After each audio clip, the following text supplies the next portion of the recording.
Mbanje kugusuza ko kuri kino kiganiro ndetse nagushimira ku mwanya wawe ufashe kugira ngo ukurikire kino kiganiro bitewe n'uko wizeye ko hari amakuru menshi uri bwungukiremo. Njyewe ugiye kukibagezaho rero nitwa Jimmy Impano, mukaba mugikurikirana kuri no rubuga rwa Jimmy Impano. Uyu munsi rero ndi kumwe n'umutumirwa akaba ari we Dr. Jean Ngendahimana. Ngendahimana naza kuguha ikaze ndetse usuhuze n'abadukurikiye muri kano kanya. Nongeye kugushimira bwana Jimmy Impano kuba wongeye kuntumira muri kino kiganiro kenshi kigamije kuvuga ku bintu bijyanye n'abimukira ndetse amaviza n'izindi opportunity nyinshi zihari kuri bene wacu bari mu Rwanda, Burundi, East Africa zo kuza hano i Burayi cyangwa se muri Amerika kugira ikintu bageraho cyangwa se biga. Nitwa Dr. Jean Ngendahimana rero nkaba ndi inararibonye mu bijyanye n'ubwimukira. Aha iyo tuvuga abimukira tuvuga ibijyanye n'amaviza, abantu bava mu bihugu byabo bajya mu bindi bihugu gukora, kwiga, gutura, kwivuza. Abimukira rero mu rwego runini cyane. Turi abakonsulta rero bajyanye na migration ariko kandi bajyanye n'ibintu bijyanye na n'ibya viza nyine n'ibijyanye n'ubuhunzi, nubwo atari byo tuzavugaho muri kiganiro. Murakoze cyane rero. Urakoze cyane. Nk'uko wenda nkeka abari ikiganiro giheruka cyangwa se ikiganiro cy'ubushize twakoze cyanyuze kuri runo rubuga, Jean Ngendahimana ntabwo ari mushyashya kuko twakoranye ubushize ikiganiro cyagarutse uko umuntu yasaba viza y'amashuri cyangwa se kujya kwiga ku bantu nyine bashaka kujya kwiga, uko bagomba kwitwara, ibyo basaba kugira ngo nyine bake viza yo kujya kwiga. Ubwo ariko ni mu gihe nyine umuntu ashobora kuba yarabonye icyangombwa cya kaminuza gituma ajya kwiga kuri iyo kaminuza. Ni kubw'iyo mpamvu rero uyu munsi twifuje yuko cyangwa nifuje ko twakora ikindi kiganiro tugiye gukora kikaza kuba kigaruka ku bijyanye no gusaba akazi ku mugabane w'Uburayi cyangwa se ku mugabane wenda wa Amerika, ariko wenda reka twibande cyane ku mugabane w'Uburayi, wenda by'umwihariko mu Budage. Kubera ko usanga kenshi hari igihe umuntu aba ari mu Rwanda ukumva arakubajije, yaba ari umuntu urangije amashuri kaminuza mu Rwanda cyangwa se n'umuntu usanzwe ukora mu Rwanda mu kigo cyangwa se ahantu runaka, ukumva arakubajije ngo ni gute yabona akazi i Burayi, ni gute yaza gukora i Burayi kugira ngo wenda yongere amahirwe yo gukora cyangwa se guhindura akazi. Ni kubw'iyo mpamvu rero twategereje ko twakora kino kiganiro kijyanye n'ukuntu umuntu yasaba akazi i Burayi, bishobora gutuma wenda n'ibyangombwa umuntu ashobora kuba asabwa cyangwa se n'ibintu umuntu ashobora kuba yujuje. Ni kubw'iyo mpamvu natumiye Jean Ngendahimana bitewe nk'uko yabivuze mu kanya, ni inararibonye cyangwa se n'umushakashatsi mu bijyanye n'abimukira, amategeko ashobora kuba abarengera cyangwa se abagenga ndetse n'uburyo n'ibyangombwa byabo. Jean Ngendahimana rero nk'uko nabivuze mbere, ndagushimira cyane kuko ni ingingo cyangwa se icyo kibazo abantu benshi bakunda kubyibaza, no kuri kino kiganiro ushobora gusanga umuntu yarabimbajije, yarabikubajije cyangwa se akabibaza n'abandi bantu ati ndashaka kuzajya gukora i Burayi, ese amahirwe nagira yo kujya gukora i Burayi ni ayahe, cyangwa se ndashaka no guhindura ubuzima ariko bijyanye no gushaka akazi. Reka mbanze nkubaze nti iyo bavuze viza yo kujya gukora cyane cyane i Burayi cyangwa se no mu Budage no mu bindi bihugu, viza yo kujya gukora nk'uko twavuze ubushize, viza yo kujya kwiga, habaho viza yo kujya gukora ijyanye n'abakozi bashaka kujya gukora mu gihugu runaka. Iyo viza ibaho, niba ibaho iteye gute? Murakoze cyane ku kibazo cyiza. Ngira ngo ntabwo twasobanura viza icyo ari cyo kubera ko mu kiganiro cyabanje twabwira abantu batigeze bagikurikirana kujya kugikurikira kugira bamenye viza icyo ari cyo. Nk'uko twabivuze rero, viza ni uburenganzira ambasade y'igihugu runaka ushaka kujyamo iguha ni kashe itera muri passport yawe kugira ngo nyine ubonye uburenganzira bwo kujya iwabo bitewe n'impamvu ugiye kwakora. Viza rero yo gukora ibaho ariko ibaho kuri groupe zitandukanye, si groupe zisanzwe. Nk'uko abantu babizi, ntabwo tujya mu mateka, Uburayi, Amerika, Kanada, Australia, New Zealand ni ibihugu wabyita kubyo bita ngo ni brain capital cyangwa se mu iterambere cyangwa human capital cyangwa human resource. Mu iterambere baraturenze, haba mu myigire, haba muri structure na systeme z'imikorere mu bijyanye n'uburyo bakora akazi. Kubera iyo mpamvu rero iyo umuntu asa nk'uwakurenze ku bijyanye n'imyigire ndetse na systeme z'ibijyanye n'akazi, akenshi icyo gihe bigoye cyane kuba wava mu gihugu iwawe ukaza mu gihugu cye uvuga ngo uje gukora akazi, ubwo ni ukuvuga ngo wowe kaba karamuraniye kandi wumva ubumenyi bafite akenshi bari bwinshi cyane. Ariko ibyo kubera icyitwa demografi, ni ukuvuga ngo icyitwa izamuka n'ubwiyongere bw'abaturage i Burayi ntabwo biyongera, baragenda bagabanuka. Abasaza ni benshi, urubyiruko ni bato.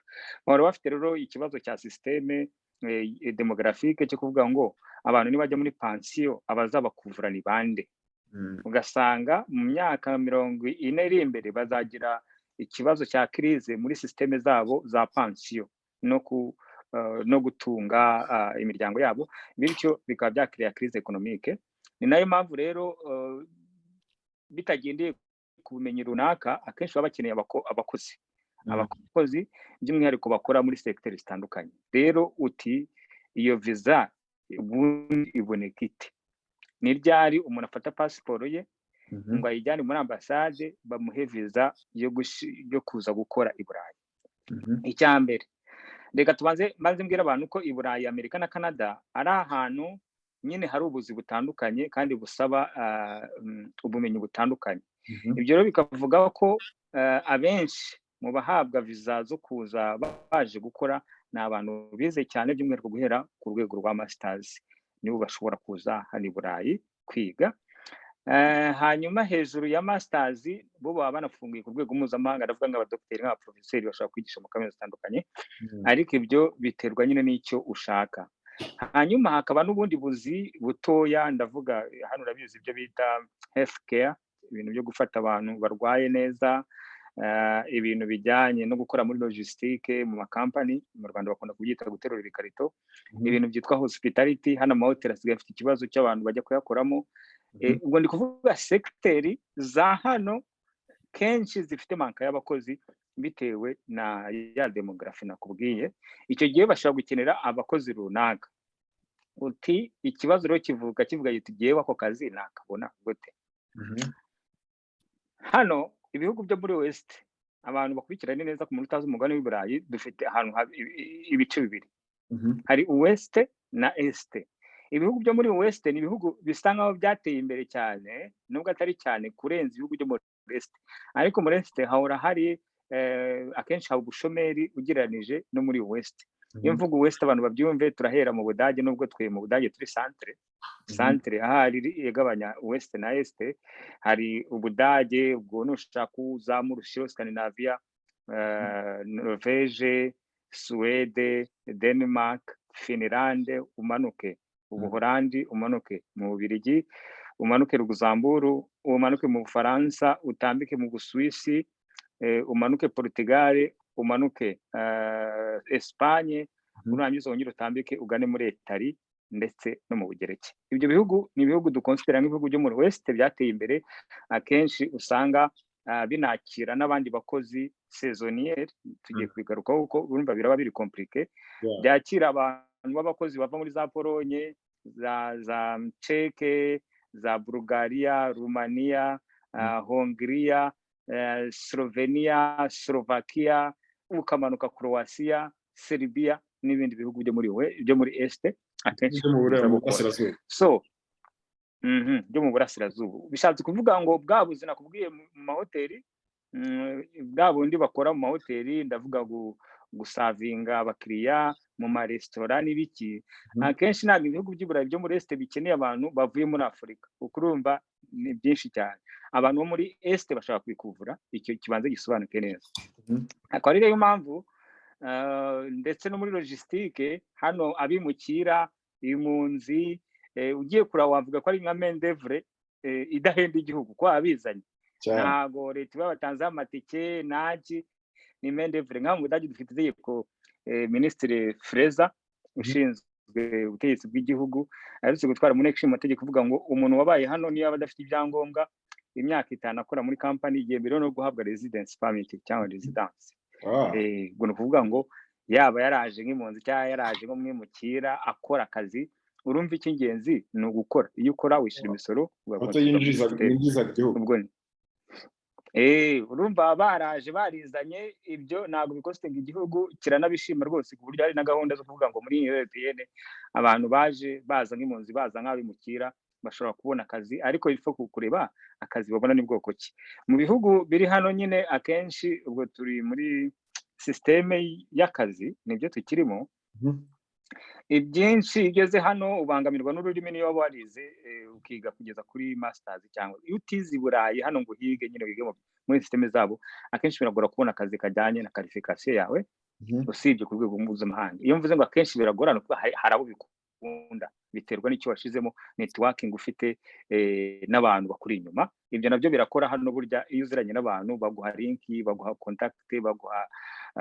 baguconnecta ku nshuti ukabona akazi ibyo rero byumvikane ko muri logistique muri hospitality mu hoteli ndetse n'ubuvuzi bwa care ibyo bita health care ntago aya mareta akeneye umuntu ujya kwa applying ngaraje gusaba visa ngo yo kuza gukora hano nk'umuseriva muri hoteli cyangwa muri logistique oya kuko bashaka kubona main d'œuvre bashaka kubona abakozi bitabahenze bavuye muri mukira cyangwa bavuye muri babakozi bo muri est ngira ngo urabizi ko abapolish abantu muri Pologne benshi hano bakunda kuza gusarura amapome n'ibiki mu gihe cy'isezoniyeri voilà ubwo bishatse kuvuga ngo umuntu uri muri Afrika rero uri mu karere ka Bigari ushaka kuza gukora hano icyo gihe ababaye elimine kuko ntago yakwa applying avuga ngo ngewe nje aho ngo gukora muri hoteli ngo serve abantu ntago bikunda keretse wizanye nyine mu bundi buryo azamwe n'indi visa icyo ni kimwe habasigaye rero qualification ya nyuma ariyo yandi ku rwego rwa masters itaba ku rwego rwa masters ukaba warize ibintu bya IT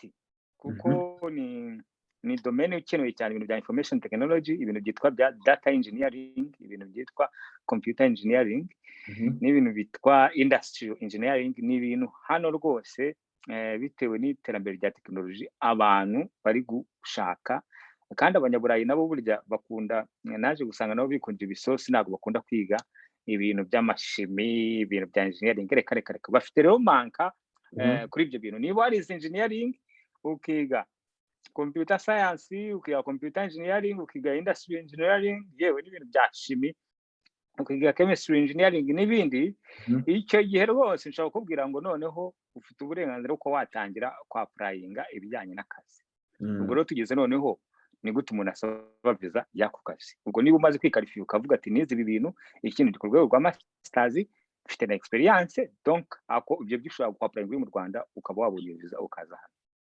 ariko noneho rero tubigenda gute ukuntu umuntu yasaba ngo visa y'akazi ese mbere na mbere umuntu nkeka ko asabwa mbere na mbere gushaka akazi kugira ngo ujye gusaba niho nari ngiye kugera niho nari ngiye kugera so umuntu ayisaba ate urumva nk'umuprofessionnel uri international ikintu ugomba gukora cya mbere gukiriya ni icyitwa profile y'akazi iri international nta yindi rero nta yindi site izwi cyane y'ibintu bya professionnel n'akazi usibye LinkedIn so usabwa kujya kuri LinkedIn ugakiriyamo konte ugashyiraho profile amafoto ugashyiraho experience yawe aho ukora cyangwa wakoze mu buryo buri chronologique bukurikirana icyo ni icya mbere ubwo ku muntu wumva yikarifiya muri abantu navuze agomba kuba afite profile kuri LinkedIn icyo ni kimwe icyo kikaba kivuyeho icya kabiri rero no gutangira kureba no kwiyinforma ku agence y'akazi mu Burayi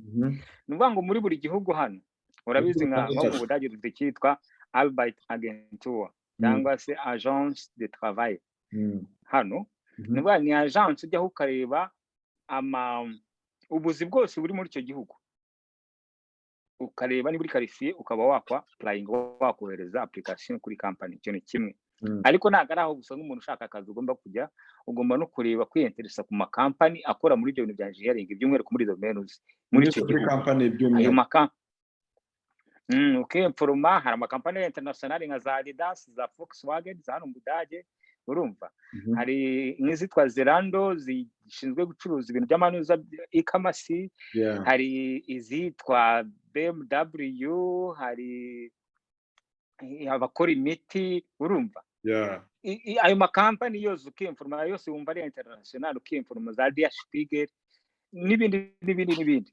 ukiyinforma ukamenya uti iyi company ikora ibiki nuvuga ngo nibyo navuze, niba ufite internet ubundi ushobora kubyarira ibintu byose, ariko bisaba kuba focus, bavuga ati ngiye gushaka company zikora muri ibintu ibyo bita ngo ni fintech, urumva amakampani ya fintech akoresha tekinoloji mu bintu bya finance ni menshi cyane, akenshi bashaka urumva niyo wakoresha tekinoloji bakeneye engineering nyine muri bwa buryo navuze n'ibindi bindi.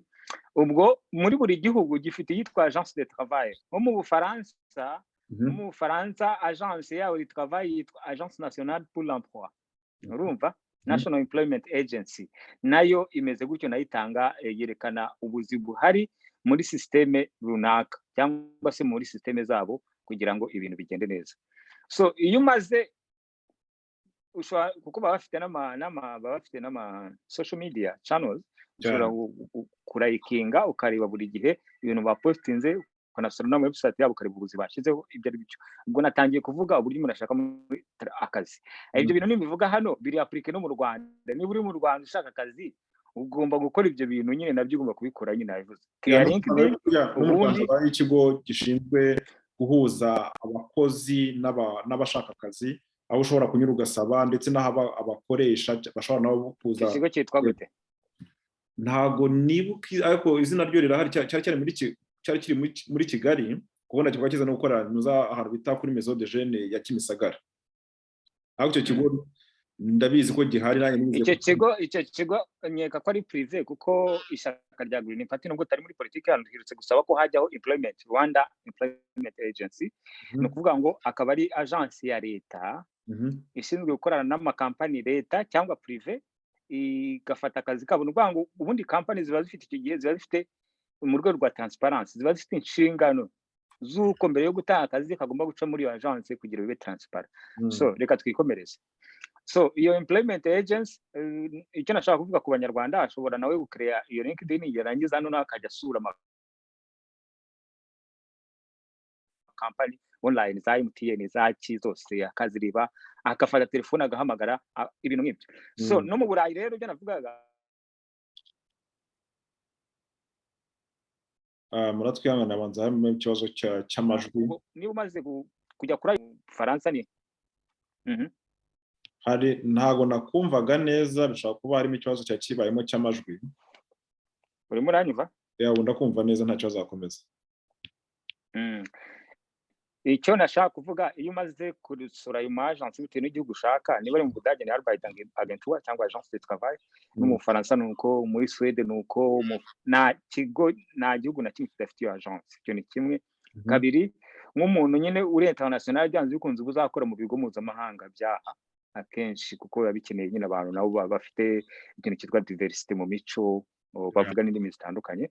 Ikindi ugomba kuba uri capable kuvuga icyongereza neza, uvuga n'igifaransa cyangwa se rumwe mu bihugu rumwe mu rurimi rwo muri ibyo bihugu. Ariko igifaransa n'icyongereza kenshi birakora ku rwego mpuzamahanga.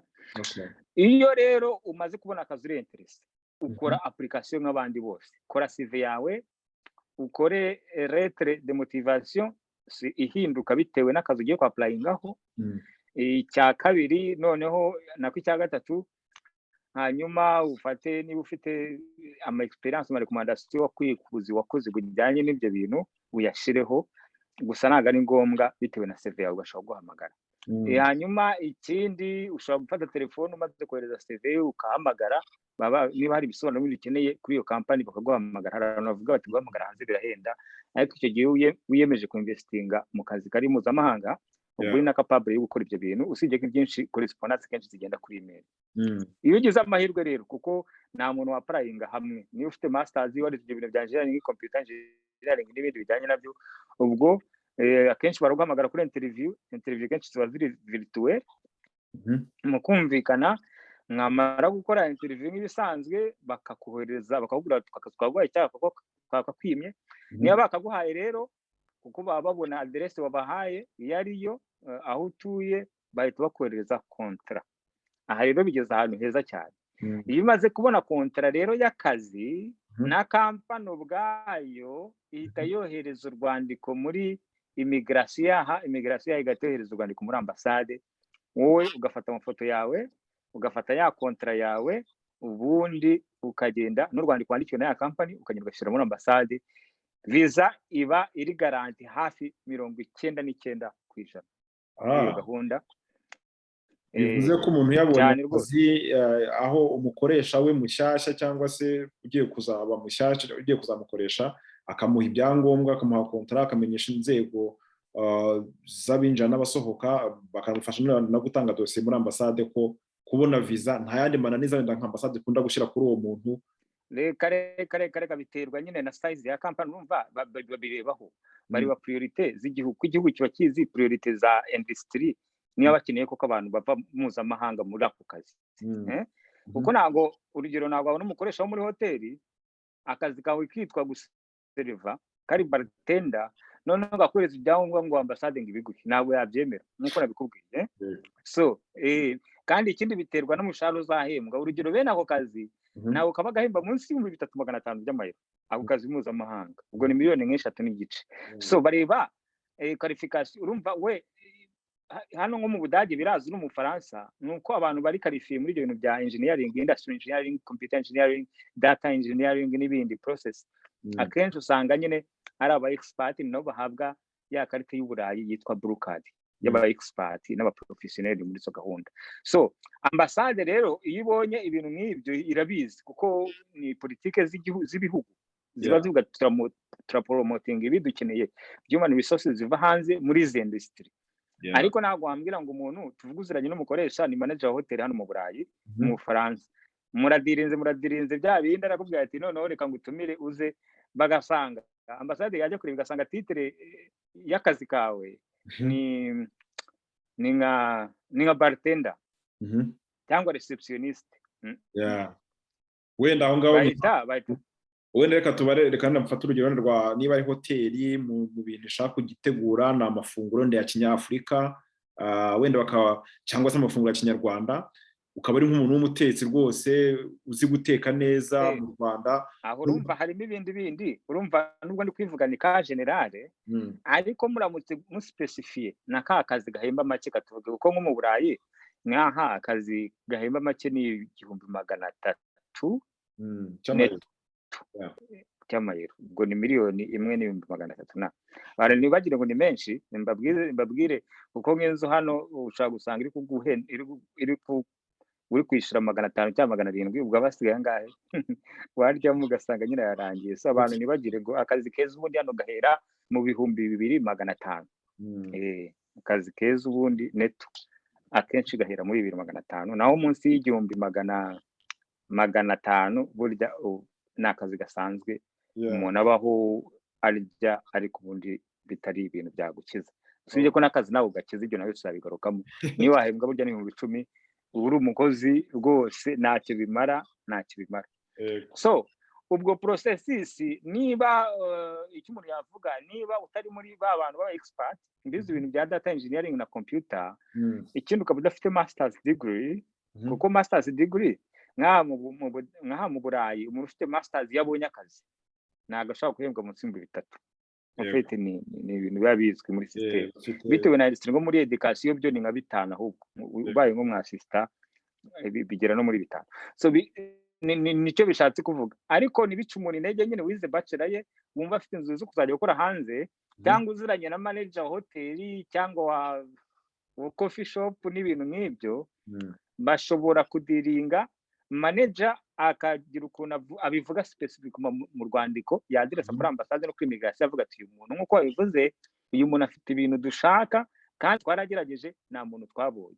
So icyo gihe nawe bashobora guha visa, ariko bisaba ko ufite umubano mwiza na manager kugira ku defend, kuko bitari ibyo ntago.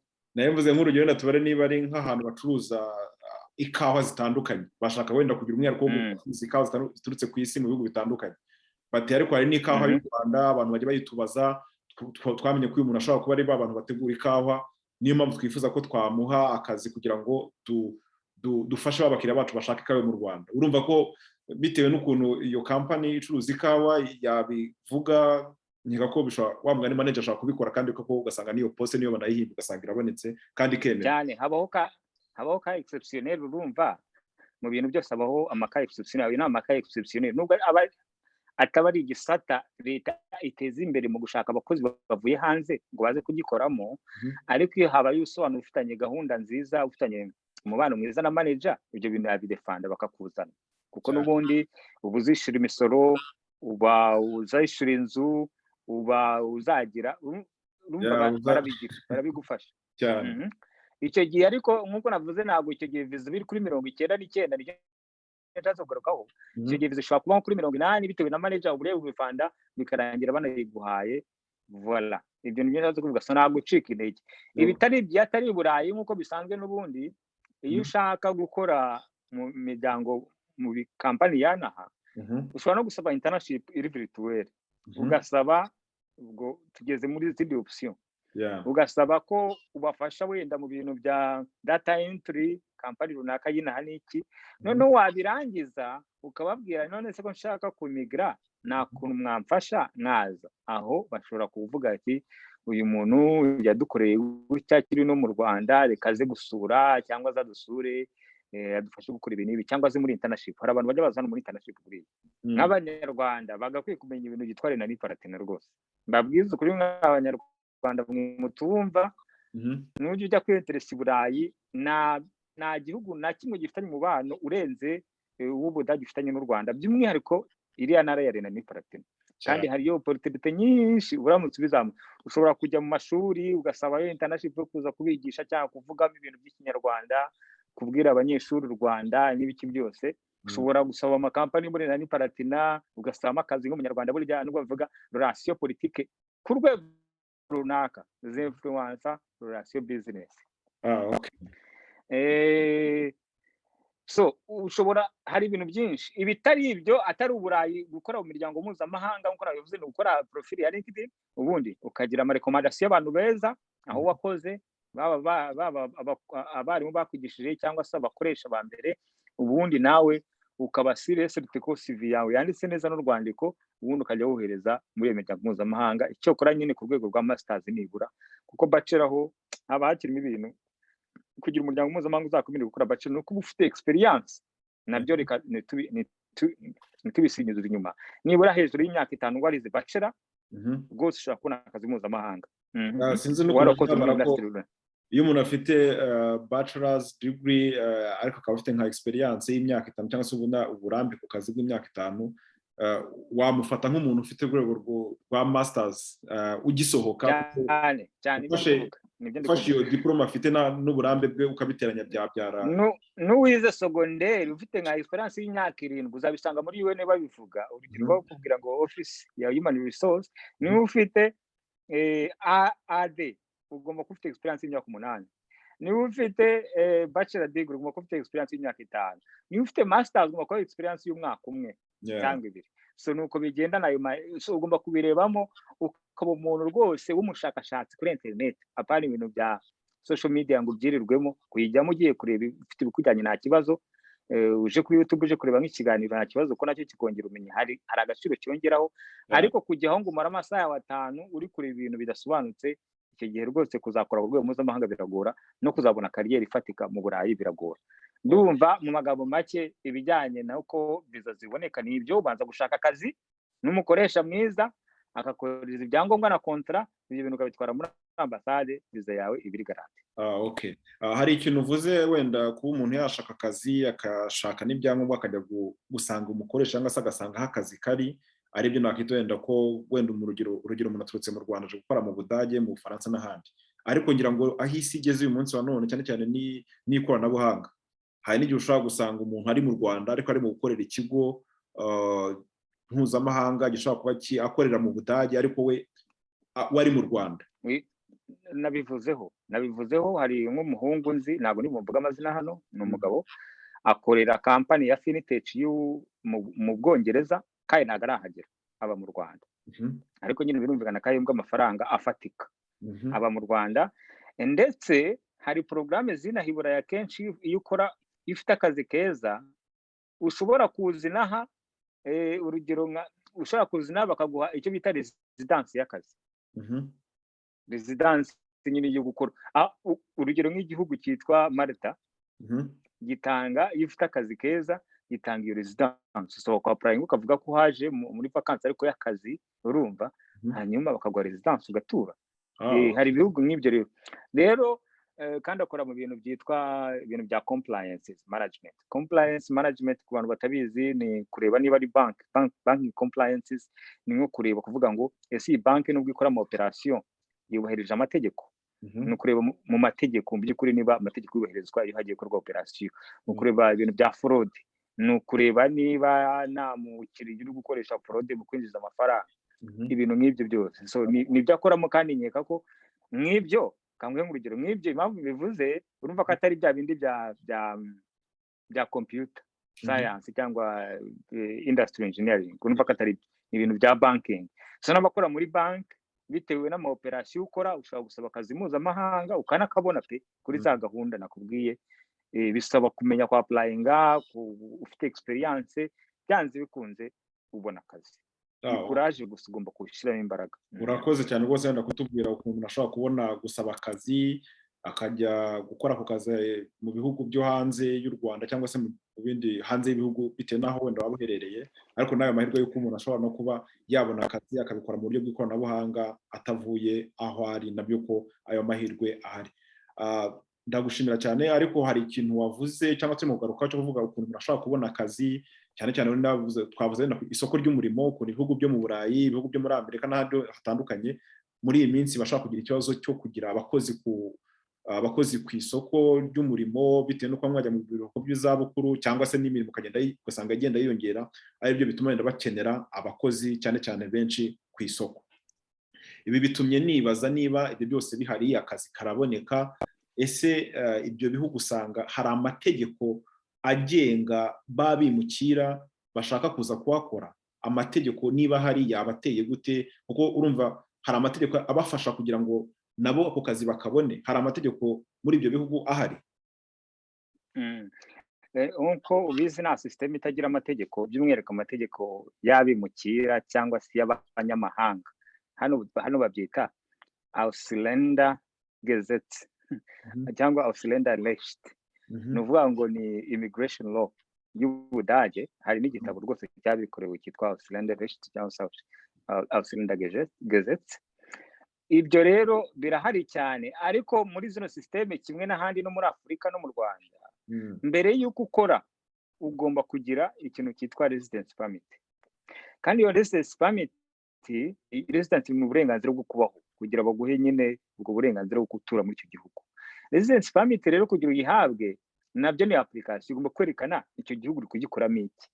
Akenshi urugero katuvuge nk'umuntu bamuhaye visa yo kuza gukora, mu by'ukuri yaje ntabwo akomeza kuba afite iyo visa, ahubwo bahita bafata ya visa bakayihinduramo icyitwa residence permit, nk'akarangamuntu kerekana ko atuye mu Budage ariko yaje aje gukora, ku buryo iyo myaka 3 ya kontri yanjye ushobora kuyongeza ukongera ukayongeza.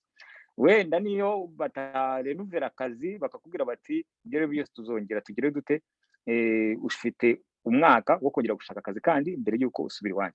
So mu byo navuga nuko umunyamahanga ugeze mu Budage mu nzira zose zibaho, waza mu buryo butemewe n'amategeko, waza mu buryo bwemewe n'amategeko, mbere y'uko ujya mu kazi nta mukoresha hano ushobora kuguha akazi mu gihe udafite irangamuntu. Ndavuga irangamuntu. Naho ibindi babyita black market, aho ushaka kujya gukora ariko akenshi usanga ari exploitation, baguhema amafaranga adafatika kandi nawe ufite ubwoba buri gihe ko abakontorori baza gufata bakagufunga bakabana gusubiza n'iwanyu. Rero umuntu yageze hano swat mu buryo bwemewe n'amategeko afata ya visa ye. Kamwe nk'urugero, umuntu aje muri tourisme, sibyo? Y'iminsi 7 yo gutebera mu Budage, iminsi 7, ariko arashaka kuhakora. Icyo gihe ntabwo bikunda. Kuko nta nzira zihari zo kuranverisa tourisme, visa ya tourisme ngo noneho ngitindukamo visa y'akazi, ntabwo bikunda. Ikintu cyonyine abantu bakunda gukora cyangwa batazi cyangwa basanzwe banazi ni ikintu cyitwa kwideklarara. Umuntu akajya muri systeme, ariko birumvikana ko yideklarara umuntu uhunze bya nyabyo, apana umuntu uri guteka imitwe. So wideklarara, iyo yideklarara bya nyabyo ari impunzi ya nyayo akabona ibyangombwa, ibyangombwa bimwemereye gukora muri system runaka. Naho ubundi udafite visa y'akazi ugashaka kuza gukora mu Burayi, urugero uje kwivuza, uje kugira gute, ntabwo bishoboka n'ibikunda, bagusaba n'ubundi wenda ushobora guprofita muri ya minsi ya tourisme, muri ya minsi yo gusura, muri ya minsi y'iki ukaapproachinga company hafi yawe. Ukayireba kuko ushaka kujya ku biro byabo ukagana na manager, none se ko nshaka ibi bintu n'ibi mwamfasha, aho ukaba wakreya ubwo bucuti buzagusevinga nusubirayo noneho ukamukontakta munaziranye neza, mwarabonanye akaba yagufasha muri ubwo buryo. Naho ubundi nta zindi nzira zihari, amategeko arafunze, amategeko ari clear avuga ko udashobora gukora ibitandukanye n'icyakuzanye. Ngira ngo uri kubyumva. Ntushobora gukora ibitandukanye n'icyakuza, igitandukanye na visa yakuzanye. Niba waraje kwiga, uje kwiga. Ngira ngo urabizi ko iyo umuntu aje kwiga hano akenshi bamuha amasaha bibanza ari 20 mu cyumweru. Ni ngombwa ugomba gukora mini job at least. Ubundi ni iminsi 120 mu mwaka, cyangwa se iminsi 400 mu mwaka igihe waba ukora igice cy'umunsi. Ubwo noneho ugiye kubireba ushobora kubanya amasaha, ushobora kuba wemerewe kuba wakora mu kwezi cyangwa se mu cyumweru. Hirya yabyo uri kwica amategeko bitewe na residence yawe. So amategeko arahari kandi aratomoye, uwashaka kuyasoma yashaka igitabo cyitwa Ausländer Recht cyangwa se Ausländer Gesetz, ubwo nuvuga ngo immigration law in Germany, akaba yagisoma akareba ibisabwa ama residence uburyo ahinduka n'ibindi. Arrangement zindi zihari nizo navuze nyine za immigration gusa, naho ubundi nta muntu ushaka kuza kuri visa ya tourisme noneho ngo ahita yenderamo ngo ngiye gukora mu Budage, ntabwo bikunda. Urakoze cyane rwose kuri ayo makuru ukomeje kudusangiza. Ahubwo mu byo wagarutseho ku muntu ashobora kubona akazi, hari igihe wenda ashobora gusura ikigo cyo muri icyo gihugu, ikigo gishinzwe wenda kuranga akazi, cyangwa se akenshi mu bihugu biba bifite ibigo bishinzwe abakozi n'abakoresha cyangwa se bijyanye n'akazi, cyangwa se umuntu akaba yasura icyo kigo, cyangwa se akaba yanyura ku rubuga runaka rw'ikigo ashaka kujya gukoreramo bitewe n'aho yavanye amakuru. Iyo nayo ni iyindi nzira. Aha ngaha icyo nshaka kuvuga ni ukuba umuntu we ari witera intambwe akaba yakisabira akazi cyangwa se akareba inzira yabinyuzamo. Hari ikindi kintu gikunze kubaho, aho usanga hari abantu nakita ko kampani zigenga cyangwa se umuntu wigenga akakubwira ko yagufasha kubona akazi i Burayi. Afite ikigo runaka, yaguhuza n'umukoresha ukaba wabona akazi, hari nawe ujya kusanga wenda hari nawe ashaka gusaba amafaranga yo kugira ngo babigufashemo ubona akazi i Burayi, cyangwa se n'ahandi muri Amerika no mu bindi bihugu bitandukanye hanze y'aho we waba ubarizwa. Bimwe umuntu ashobora kubona ayo makuru binyuze ku mbuga nkoranyambaga. Hakabamo abantu benshi bakunda kugiramo ibibazo, aho wenda bahura n'abatekamitwe cyangwa se abantu babarya amafaranga kugira ngo bagushakire ako kazi. Aho ngaho hari ikintu wenda waba uzi, ese aba batekamutwe bakora bate, wenda niba ubizi, ese umuntu yamenya gute ko ari bo, yabirinda gute? Kuko nabyo ni ibintu bikunze kubaho, kuko iyo abantu babona abantu bashaka ikintu nabo haziramo n'abatekamutwe bashobora kuba banyura muri izo nzira kugira ngo bafate babandi babarya amafaranga yabo cyangwa se babayobye. Hari icyo wadusangiza kuri iyo ngingo? Sinzi niba uri hano mu Budage, ngira ngo urabizi hari ibyo twita Zeitarbeit-Firma cyangwa se temporary recruitment companies. Hakaba noneho nk'uko nabivuze muri za industry nakubwiye, ziriya ziri priority kuri guverinoma z'i Burayi, bya data engineering, byaki byose bya computer, wenda n'ibyo bintu biri hejuru y'abantu bafite za masters na experience. Aho hari kampani rwose ziri internationale zirekritira andi makampani. Akenshi uzasanga izo kampani zifite connection na ya makampani yandi atanga akazi, y'umwihariko mu makampani bari internationale. Noneho zo icyo zigusaba wowe kwa applying nk'uko wabikora n'ahandi, kohereza CV, kohereza amafoto yawe, lettre de motivation, noneho bakabyohereza ya kampani ikaguha, ikababwira ati okay, uyu muntu turamufata, noneho nimurekrite. Ikizakubwira ko atari abateka mu kampani za recruitment nuko batazagusaba amafaranga tanke process itaragerwaho. Niba baramuka banayagusaba, azaba ari amafaranga ya application, ntabwo bizagira mu bihumbi, azaba ari 200, 300, 500 yo kugira nyine ba processing ama CV yawe n'ibiki byose, wa mwanya wo kohereza ku makampani n'ibiki. Ariko ntabwo nzi ko hari kampani, ndavuga je by'umwihariko ku bihugu bya nakubwiye muri West, kuko ni naho nkunda gufokasinga: Ubudage, Ubufaransa, Scandinavia, Ubuholandi, Ububirigi, ukamanuka no mu Busuwisi na Luxembourg. Niho nkunda gufokasinga. Aho hantu ntago nzi ko hari company zivuga ati noneho duha amafaranga twe turaguterura tukuzane tugushyire muri company hano. Aho ugomba gutangira kugira ikibazo, kuko izo company ubundi akenshi ni company zibona amafaranga zigendeye kuri komisiyo. Uri kubyumva? Komisiyo ni ukuvuga ngo zishobora kubwira ati nitukubonera akazi uzatwishyura kimwe cya 10 cy'umushahara, ni ukuvuga ukwezi kwa mbere. Nitukubonera akazi uzayatwishyura. Icyo ni kimwe. Cyangwa se kuko baba banabona amafaranga kuri ya agency yabatumye abakozi, bya company byabatumye abakozi, bikavuga ati mu gihe mutuboneye umukozi mumuzanye rwose muzayamuhembwa amafaranga buri kwezi kuri uwo mukozi nyine. Ba kumushahara wawe bazajya bakuraho pourcentage, ariko we ntago bimenye, baba bamaze kubigiringa karekare nkuko site Albert Firma zibikora. So ikizakubwira ko ayo makampani, iyo company kubwira ngo igiye guhesha akazi are abateka mutwe, simvuze ko abari abateka mutwe kwijana, ahubwo ikizatangira kubwira gukeka nuko bazakubwira bati twohereza amafaranga ibihumbi bingahe twe turagushakira akazi tukuzane. Aho haba batangiye kuzamo tena gutangira questioning, kuko uburyo hano amategeko abigenga ntago abyemera, ntago yemerera company kwishyuza umuntu amafaranga amushakira akazi. Urumva wa muntu nta akazi afite, n'ubishatse kuvuga ngo nta amafaranga afite, so no kumwe exploit.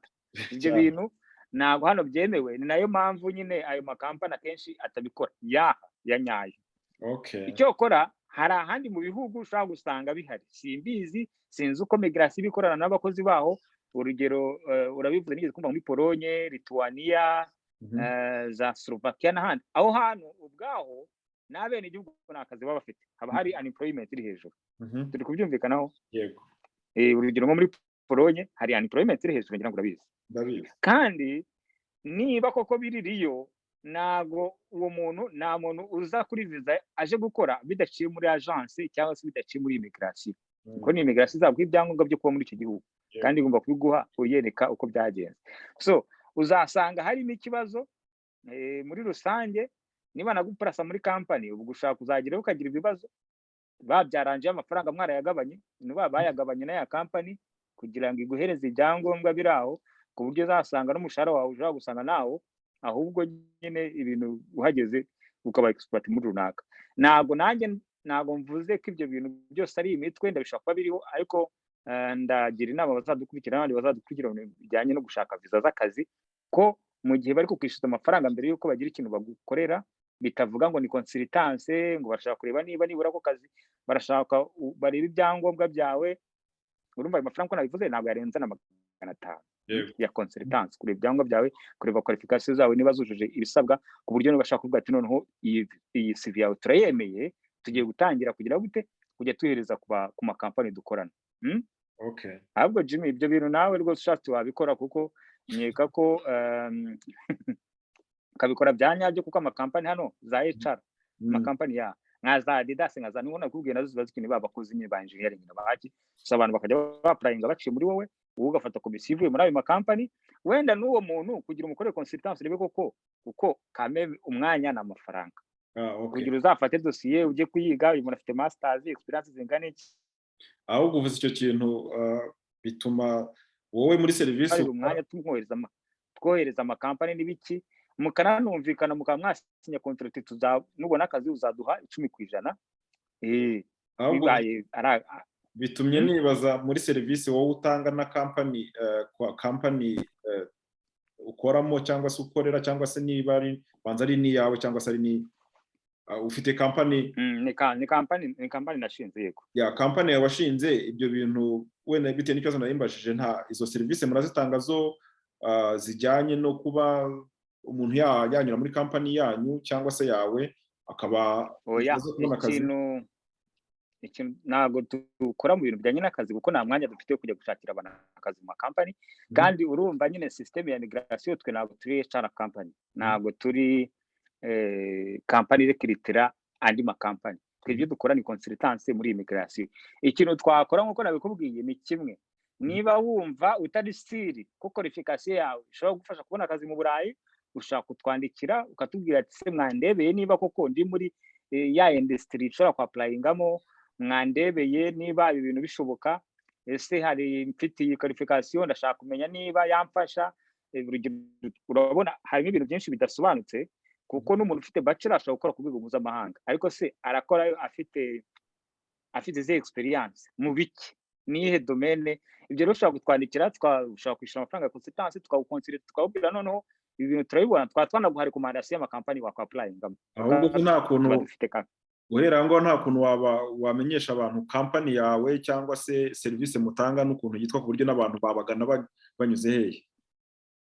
Twebwe company yitwa CEO Zentrum, tukaba dukora ibintu bijyanye n'ubujyanama, by'umwihariko ubujyanama bujyanye n'ibintu bya visa. Kuva tuyishinze twabonye hari abantu benshi bazitangije mu Rwanda n'ahandi. Ni byiza cyane ko umuntu ashobora kwinspira abantu, ubundi abantu nabo bagahaguruka. Ubundi nibyo twita entrepreneurship. Hanyuma ubwo yitwa CEO Zentrum, dufite icyicaro gikuru Berlin, ariko dufite n'abantu baduhagarariye nyine mu bihugu nk'Ububiligi, Ubufaransa ndetse na Amerika, b'abaje bacu. Dukora rero ibijyanye na consultance ya visa nk'iby'amashuri wabibonye, turebera umuntu niba amashuri, amanota n'ibiki byose ashobora kubibona, twanamurekomanda amashuri ya applyinga. Nk'uko twabikubwiye akenshi uruhare ruba rurwe, kuko azaplayinga mu izina rye, ntabwo ari iryacu. Amadiplome, amanota ye naye, ntabwo twamuha amanota menshi atayafite. So turanza tukareba uyu muntu koko, kugira ngo tuguce intege nyine ngo ujye gukora ibintu bidafite ikintu bizamara. Tukareba niba profile yawe ihagije kuba wabona scholarship cyangwa bursa ahantu, inahagije kuba wabona admission kugira ngo uzate umwanya wawe koko uri kunaviga amakaminuza n'ibiki byose. Nta kintu twagwana recommendation z'ahantu wakwa applying. Ibyo rero ni muri education. Ikindi muri education nyine urumva akenshi hari ibintu by'amaseminaire, ama workshop, nk'abantu baba bashaka kuza gukora seminaire, abantu bashaka kuza gukora workshop, kwiyongera ubumenyi runaka, nabwo dushobora kubaha ama connection ajyanye naho bakwa applying ku bijyanye n'amaseminaire. Kenshi abanyarwanda benshi bakunda kuza mu Buholandi biciye muri Nofik. Ibyo ni ibindi bintu twaganiraho. Ikindi dukora nyine muri rusange, dukora ubujyanama bujyanye na visa. Waba ushaka tourisme, ushaka applying urugero tourisme, visa tourisme, ariko ntabwo uzi ibyo ari byo, kuko abanyarwanda ntabwo ibintu by'amaviza byagiye byisha cyane, byagiye bibanga ku buryo n'umuntu yibonye ntabwo ashaka kubwira abantu ngo byagenze gute. Babona ari kwifotozanya muri neje, ari kwifotoza hano, bamubaza ati byagenze gute, ati reka da, ntabyo nzi, nanjye nabonye biza mu gitabo nanditse ibyahishuye kuri visa abantu bashaka gusanga kuri Amazon. Ibyo bintu byose birimo, harimo rwose ubwoko bwa visa n'uburyo wazibona. Abanyarwanda nuko badukunda gusoma, ariko mu gihe wumva uri umuntu bwo gusoma, ubwo uzajya twandikira utwishure tugukorere consultance runaka. Niko n'abantu bagiye no ku rubuga rwanyu rw'iyo company basanga amakuru menshi. Urakoze cyane ku makuru yandi udusangije, karagaciyemo, ariko nabyo ni ingenzi kuko byose bihuye n'ikiganiro cyacu. Bitumye ahubwo nshobora kukubaza, ese ko turimo kuvuga nyine ku bijyanye ku umuntu ashobora kubona akazi i Burayi, muri Amerika n'ahandi hatandukanye, ko wabona akazi, uko wasaba visa, ariko se habakunda kuba wenda cyangwa habaho imbogamizi mu kubona akazi no guhabwa visa? Hari imbogamizi abantu bashaka kuba basaba akazi bahura nazo, cyangwa se uwabitekereza hari imbogamizi wenda uzi abantu bakunze guhura nazo kugira ngo wenda bishaka gufasha umuntu kuba yazirinda, bitewe n'uko agenda avuga ngo ibuye ryagaragaye ntibarikisha isuka? Nibyo imbogamizi abantu bakunda kugira ngo ibintu byo gusaba akazi kanya ko nyine gafatika, ni ikintu cyitwa labor discrimination, cyangwa se discrimination mu Kinyarwanda babyita gute? Ivangura, ihezwa. Ivangura ryo ni ikintu, ihezwa mu kazi gafatika. Nicyo kintu umuntu yagira, by'umwihariko umuntu uri kuapplyinga ava muri Afurika zinaha, nicyo kintu yagira. Ariko nkanabahumuriza, mwabwira ngo muri ariya makampani akenshi abantu bari kwita bari abantu mpuzamahanga rwose, bazengurutse ibihugu bakorera amakampani atandukanye, bazi imico, bazi abantu. So ibyo bintu ntabwo bikunda kubaho, bikunda kuba mu buzi butoya buri aho budasobanutse, cyangwa se ubuzi burimo competition nyinshi, kuko buriya buzi ndikubwira hejuru ya masters akenshi usanga competition ari nkeya. Niyo bashaka n'abantu mpuzamahanga usanga ari nkeya cyane. Ikintu cy'umuntu yavuga. Ikindi nyine ni nko kuza wibwira ngo ayo mafaranga ubonye ugiye guhembwa ni menshi, ariko ugasanga ya mafaranga n'ubuzima bwa hano nabyo birya guhura neza. Ushobora kuba shoke. ariko nkeka ko abantu icyo bashaka kugera hano nicyo turi buganireho cyane. Hanyuma ku bindi by'akazi nyine abantu bakunda kugira imbogamizi mu kwapurayinga ni abantu badakunda kwita ku bintu nyine byo kwandika. Urugero ukandika CV ifite foroma idasobanutse, kuko niba ushaka kwapurayinga i Burayi ugomba kugira icyitwa European CV, cyangwa se byanashoboka ukareba kuri internet kuri Google niba ari German CV. Buri gihugu cya gifite CV, foroma ya CV kiba gishaka. Nta kindi ukora ni copy paste y'ibyo usanzwe ufite, ariko ukabishyira muri CV igaragara nziza kandi iri ntoya itarengeje page 3. Ikindi ndumva ni ikibazo cy'ururimi, by'umwihariko abantu benshi bakorera muri Afurika usanga ibibazo by'indimi bikomeye cyane, kandi mu kazi ka buri munsi uba ukeneye kuvuga indimi. Icyongereza ukivuga neza biba ari akarusho, noneho iyo uzi ibintu bya IT birushaho cyane. Ndumva ari ibyo twavuga. Urakoze cyane. Ariko se izo mbogamizi zirahari, hari ibintu umuntu ashobora kwisanga, cyari byo wenda umuntu yakora kugira ngo yongere amahirwe, niba yari umuntu w'umukozi ukora nko mu Rwanda urugero, cyangwa se niba yari umuntu urangije amashuri, ni iki wenda wagira inama kugira ngo umuntu yongere amahirwe yo kubona akazi muri ibyo bigo mpuzamahanga? Ni iki ubundi yakora iki? Icya mbere, kora ya profile ya LinkedIn, nurangiza ujye ufata LinkedIn. Hari ukuntu umuntu yiregisitira mu bintu bitwa premium, ukishyura amafaranga makeya buri kwezi, noneho ukajya ufata icyitwa LinkedIn courses, banatanga na certificate. Izo courses ziba ari mpuzamahanga, kenshi n'abarokirita nizo baba barakoresheje mu kubona ako kazi ko kurokirita nyine.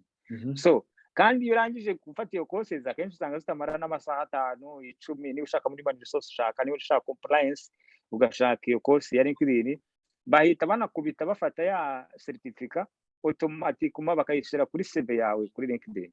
So ku buryo umuntu uzajya kurokirita azabona ko nyine ibyo yize nawe warabyize cyangwa urabifite by'akarusho, akabona ko uri umuntu active ushaka akazi, kandi ibintu afite nawe nibyo afite. Bivuga ngo muratanu ntago azavuga ngo wize ngo i Butare ngo ni kaminuza udafite ireme, cyangwa wize kiye cyangwa kahashi. Azahita avuga ati uyu muntu kameme afite n'ibintu yize nanjye nize, so dufite ahantu duhuriye, hari ubumenyi afite kugira ngo abe yarafashe izi courses runaka. Icyo ni ikintu umuntu yakora kikaba cyamwongerera ubumenyi, kandi ku rwego mpuzamahanga, ku buryo nujya kumurokirita avuga ati uyu muntu anirwe yita ngo kaminuza yizeho ngo imeze gute, nubwo atari Harvard bwose. Ariko hari ukuntu kaminuza zo muri Afurika basanga bazisuzugura, bazibonerana, ngo ireme ry'uburezi ryazo riri hasi, ngo abantu baho ntago bazi kuvuga indimi, abantu baho kwandika birabihisha, bandika amakosa menshi. So usanga hari stereotype nyinshi zishobora gukurwaho n'utwo tuntu tw'amashoti courses wafashe cyangwa se experience. Urakoze rwose Dr. Jean Ngendahimana ku kiganiro tukomeje kugirana. Nibutse abantu ko turimo kugana ku musozo wa kino kiganiro. Reka umutumirwa wacu mubaze dusoza, ukurikije ibyo twavuze, ukurikije wenda ku kiganiro nyine turimo, cyangwa se kuba bakurikira kino kiganiro, hari inama wumva wabagira bishingiye cyane cyane nyine ku kiganiro cyacu? Reka mbanze gushimire ku kiganiro tugize, kuko ikintu kijyanye na viza y'akazi akenshi abantu barabyitiranya cyane. Hakaba n'ababeshya nyine ngo nzawushakira akazi, ngo hanyuma ngo nkuzane ngo uterure. Nanamubwire processes bisaba, namubwire ko azabanza gushaka akazi, akasaba umukoresha akamwoherereza iyo lettre na contrat, akabitwaramo na ambassade, bakamubwira bati we uzaze tuzagushakira akazi ubundi tugere naha. Ibyo bintu ndanasaba n'abantu nyine kujya bashoza, bakabanza bakabaza, ukajya muri detail ukamubaza uti bizagenda gute, ukaniyenforma ku giti cyawe. Niba ushaka akazi Burayi hari ubumenyi ugomba kufite kameme, ukanamubaza, ukabaza uburyo bakora, cyangwa ukajya kuri website yabo ukareba ibyo bakora n'uburyo babikora, ukareba koko, ukanamubaza ayo mafaranga ugiye kwishyura mu by'ukuri ni mafaranga azakora gute, azakora iki. Byanashoboka ukanabaza na garanti, kuko garanti keretse mu gihe akubwiye ko ayo mafaranga ari amafaranga adasubizwa, ntagomba kuba ari amafaranga ya consultance kameme, ntagomba kuba ari 500 uko nabivuze. Iyo arenzaho biba ari ibindi, ugomba kubyiga neza ukareba koko niba abo bantu ukwiye kubizera. Naho ubundi systeme za consultance hano i Burayi uko zikora, akenshi usanga bitarenza amafaranga hagati ya 300 na 500 rwose naho biba biri. Yeah. Icyo ni kimwe. icyo nshaka kugira abantu inama rero ni mushishoze ku bintu bijyanye na agence za recruitment bashaka kubazana. Icya kabiri ni mwongere ubumenyi, mukore za profile za LinkedIn, mwihugure, mukore ayo short courses, mu contact company, muvugane nazo, mwiyenterese kuri company mpuzamahanga. Uzasanga umuntu ari muri Manchester areba, arajya kuri website arareba ngo bakinnye bagize bate, ariko ntashobora kujya ku makampani Manchester yashoye imari muri Manchester ngo anareba ayo makampani. Ubundi isoko ry'imari n'imigabane akazi kariyo ni bwoko ki? Iyo aba abantu bashyiraga imbaraga mu gushaka akazi, ni ukuvuga ngo gushaka rwo gushobora mu gushaka akazi mpuzamahanga nk'ako, ugashyira imbaraga nk'izo ushyira mu kureba Manchester Arsenal, APR ibyo ikora, ukabishyiramo imbaraga, ukavuga ati ngiye kwiyentereza kuri kino kintu. Ndakubwiza ukuri, nta myaka 2 yashize utaje i Burayi kandi uje gukora. Okay, urakoze cyane ku magambo meza usorejeho mu kino kiganiro cyacu. Nk'uko nabivuze, turimo turabana ku musozo. Ndashimira wewe wese wakurikiye kino kiganiro, ndetse nagushimira wenda n'uruhare kugira mu gukurikira ibiganiro biba byarahise. Nk'uko nabivuze, ngewe nitwa Jimmy Impano, nkaba ari ngewe wateguye kino kiganiro n'umutumirwa wanjye Dr. Jean Ngendahimana, kandi nshishikariza n'abantu kwakurikirana ibiganiro biba byaratambitswe nabyo bikubiyemo amakuru menshi, ndetse nkanakwibutsa kuba wakanda handitse subscribe kugira ngo wenda ujye uba mu ba mbere babona ibiganiro by'ubutaha twajya dushyiraho, cyangwa se niba ikintu cyose kibaye kuri rubuga ukaba waba mu b'imbere bagira ayo makuru. Reka rero nkwifurize kugira ibihe byiza, ndetse ubwo naho mu biganiro bikurikira by'ubutaha, naho ibiganiro bizakomeza kubageraho. Murakoze.